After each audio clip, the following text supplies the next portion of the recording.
A drum skill is a specific learned motor skill. What do you mean by specific? It means where you're doing a specific task. It's not like generally being able to just lift your hand up or lift your leg up. It's being able to hit a certain drum. That drum's got a certain rebound, that your hands learned how that rebound works, that it can accommodate for that. It's like a sensitivity towards the surface you're playing on, a sensitivity towards the rebound and the way the stick responds. It would be ability for the limbs to work in opposition, an ability to be able to think in a certain direction in terms of a piece of music, and for your limbs to be able to respond to that. You know. So there's actually a sensory training as well. And do you know about proprioception? I don't know about proprioception. No. Proprioception is the way your brain senses where your limbs are in space. That's interesting, because a lot of the people I teach, a lot of people that do have drum skill, they seem to be a lot more spatially aware than they're aware of, say, words or numbers or all those sort of things. They have a good feel for the way things look and the layout of things. That makes sense, because as you develop that kind of skill of proprioception, you refine your sensations. Yeah, I think this is part of the things that you need to know when you learn the instrument. But also, there's a weird bit. It's also part of what makes the drumming interesting. Is that I think when people hear drumming, they can hear that. They can hear that skill, and they can hear the ease with which people are performing. If you're saying that drum skill is the ability to use motor skills to create groove, do you think that's what the groove means? Is that ability to emulate movement in your head when you hear drumming? Like well, the best way I ever heard it explained was, I can remember listening to someone and they'd seen something. They'd been sat in some town, and this guy came walking down the road with his Walkman on, and he's sort of moving as he walks down with the Walkman. And as he's moving, he sees this child has stepped out in front of a car, and the car's going to go and hit the child. And so within the beat, he naturally swings down, grabs the child, picks the child up, and then carries on walking. And it's that ease with which he did that, which I think is something that we're very sensitive to, the use of that. Right. And I think any skill you try and develop, you know, if you're sent out to do a job like, you know, vacuuming, for example, and you start vacuuming, most people who vacuum, they'll vacuum in a rhythmical way. They found a way of pushing that thing around the house, you know. So it's more to it than simply knowing how to do the movement. It's not a set of instructions. It's about being in a rhythm, and there's a feeling of being in a rhythm. And I think there's a use to that, and I think when we see it as well, we're very sensitive to that. So that is why groove is so important on the drums, and why people say, you know, that it's more important than playing all the fast stuff, which I think is the case. But I think everything you can perform on the drums can have a groove, and that groove is this like circular movement of your limbs, that you're sensitive to the weight of things and where things are. This spatial awareness that we were talking about. So it's juggling a lot of balls. Drum skills as motor skills. It's juggling sensory information.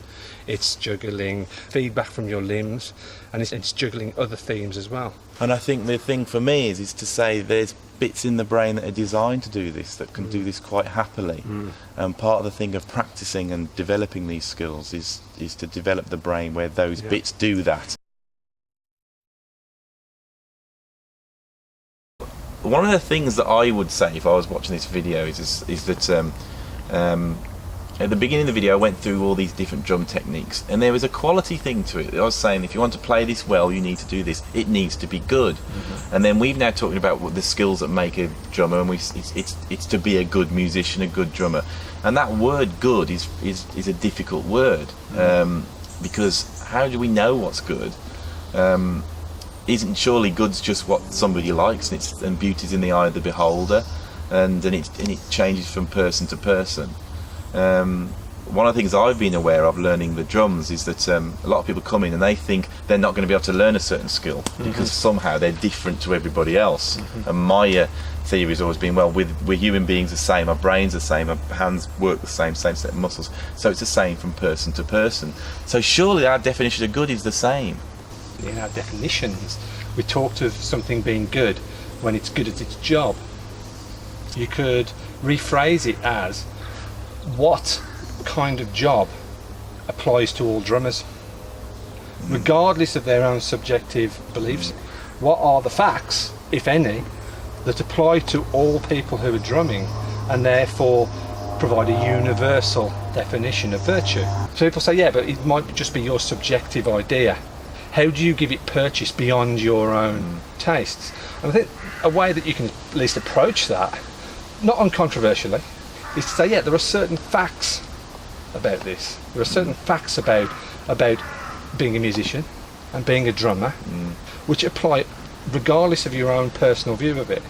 So it's interesting because it's actually it seems quite simple. What you're saying is that every drummer has a job, and they need to look to that job and think, what am I doing? How do I do this job well? Yes. And then look at the things they do in terms of drumming, which will be providing rhythm and sound and noise and a certain type of sound. Why is drumming so popular? That's a good place to start. Drumming is considered good, Yeah. almost universally.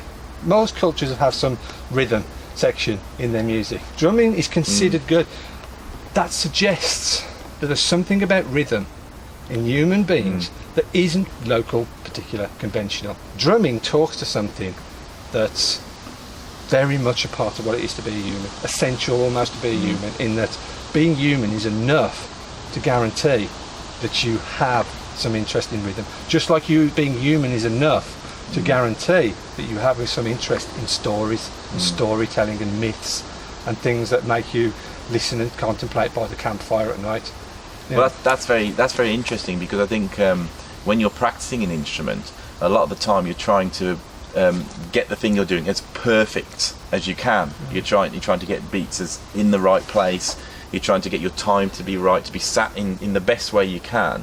But then there's this other factor we're saying is because we're human beings and we've got these frailties and we've got these weird things, that is also in there as well, and that has to be taken into account. That's the point. The fact that we're imperfect creatures and that human beings, there's tensions in what it is to be human, like tectonic plates, there's frictions. That's the point, because music, including drumming, allow us to explore those tensions and to come to terms with them and to recognise them in ourselves and others. And I think that's why people like music, they like films or books, is because they explore those themes. It's really interesting that, because most people feel that drummers are better than drum machines, even though the drum machines are more perfect and things are more in time. But people also feel that drummers that can play in time are better than drummers that can't play in time. So what it seems to be is that there's a space in the middle, there's an interesting space between these two ideas of being perfect in time with perfect technique, and the human thing of the chaos of playing the drums and hitting in the wrong place. And when you're at the extreme of those two things, it's not that nice, it's not that good. But when you try and plough down the middle of those two things, it's that magical mix, and that mix is different from person to person, because some of our frailties are universal, some of them are not. Some of them are conventional. But what's interesting about that is it suggests that what people are trying to do when they consume art or they appreciate art is they are recognising that the human condition isn't one of absolutes. It's one of compromises, or at least partial, incomplete things bumping up against each other and not always getting on. Like the biggest one is the one between the head and the heart, between emotions and reason. Everybody realises that there's a tension between what their emotions tell them and what their intellect or their cool, rational part of their mind tells them. So, well, music contains elements of both. It's visceral, like you say, so you're feeling it in your gut, it's emotional. But at the same time, I think it's a kind of dividing up space and time, or time particularly. Yeah. So it's one of those things is getting over-exaggerated and overplayed. You feel it's wrong. You feel it's wrong. And rhythm means you're using both parts of your brain, and you're saying, yeah, but look, you pull that one down a bit and build that one up, but you can get them to work together in harmony. It's about concord and harmony. Could we call that a universal virtue then? I think things that do that, I think that something that does that would be a universal virtue, yes.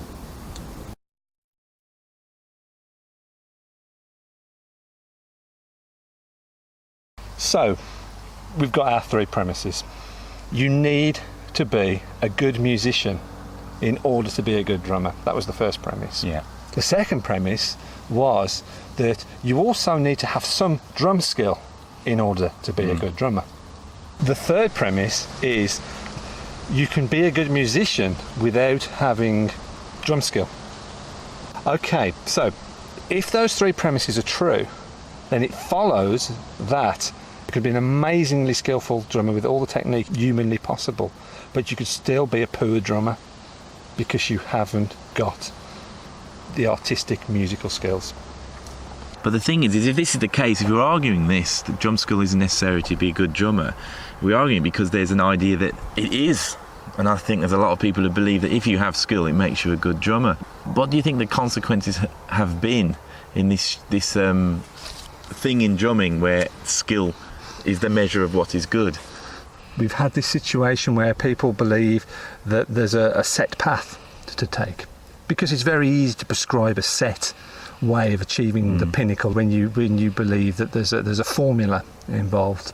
And I think they all seem to presume, and it is a presumption, that the key to being a good drummer is to have developed the skills and to know the people and the things and the milestones in drumming history, perhaps. Now, they're not entirely wrong in that it's good to know those things, but I think they're wrong in thinking that those things are sufficient in themselves to make you into a good drummer.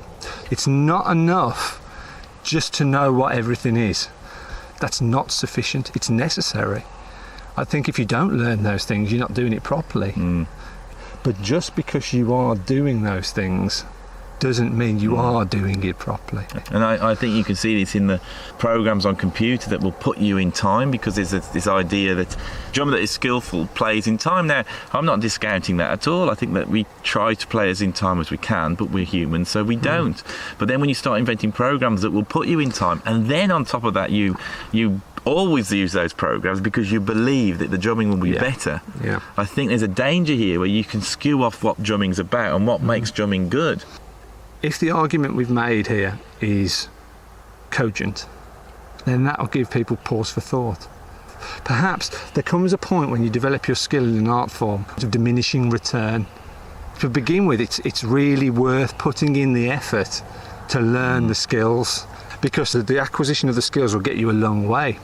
But there also comes a time where the amount of effort you had to put in to get the technical skills isn't providing as much return as expanding your imagination and thinking more deeply about your other duties as an artist. It's interesting because I've always, as a teacher, broken down the development of drumming into three things. The first one is the motivation thing. We get fired up by a piece of music and you just want to play and you want to hit stuff.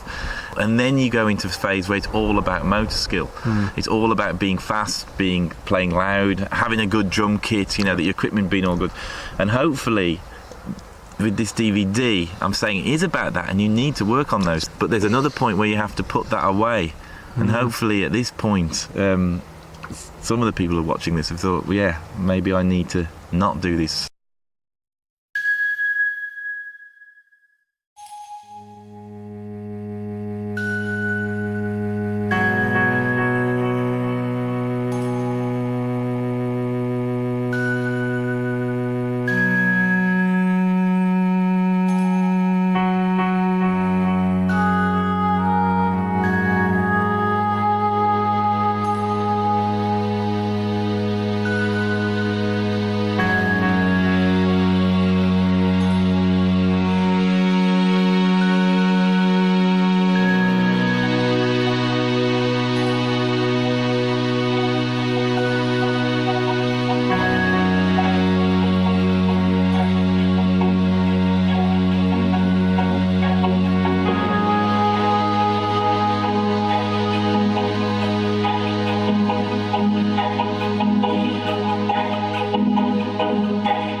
good drummer, you need to be a good musician.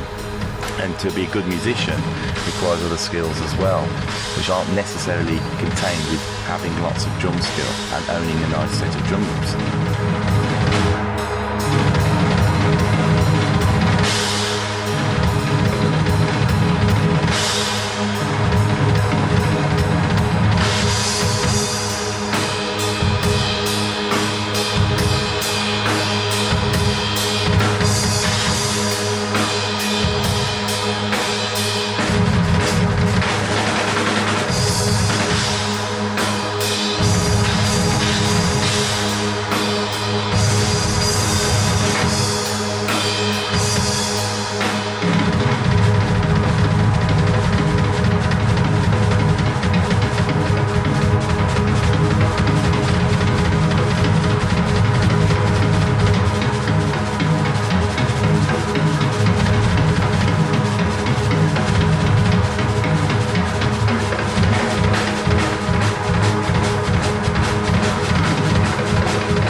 Things that make a good musician, that they follow certain themes, they have certain stories about them. I think if you think of any great drummer, the drummers that have really gone down in history, they have stories around them. You can imagine what they do when they get up in the morning, you can imagine the car they drive, and that somehow is in the way they play. So my definition of musician is someone that has a story or a theme that says something.